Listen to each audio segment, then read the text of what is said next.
Once upon a time, a young man worked in a factory. His mentor was an experienced old technician. The old technician taught the young man, talk less, do more, and focus on the work.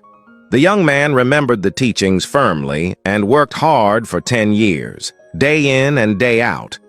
After the old technician retired, the young man became the new master and thus worked even harder. However, he found that those who were less capable than him got promoted and received salary increases one by one, while he remained where he was. He unburdened himself to his mentor. "I've been working conscientiously all the time, but those who are not as good as me have been promoted." The mentor asked, "Are you sure you are indispensable to the factory?" The young man nodded. The mentor said, "Take a day off and have a rest." Although the young man was surprised, he still did as he was told. The next day, when he returned from his leave, the manager told him that many problems had occurred in the factory during his absence. The production schedule was delayed, and many things could not be solved by anyone. The manager, realizing his value, promoted the young man to a senior technician and improved his treatment. The young man was overjoyed and thought this was the key to success.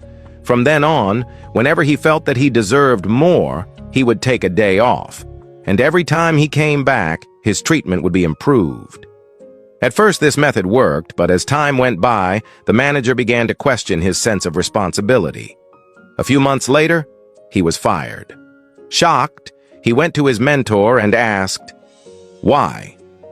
The mentor sighed and said, "You only listened to half of the teachings." The young man asked uneasily, "What's the other half?" The mentor said, "No one will notice a light bulb that is always on. People will only notice its existence when it goes out, but if it goes out frequently, people will eventually replace it."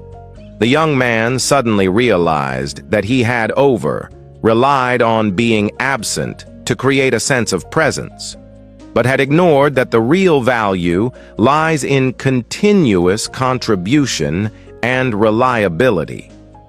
Eventually, he understood that stability and professionalism are the keys to winning recognition.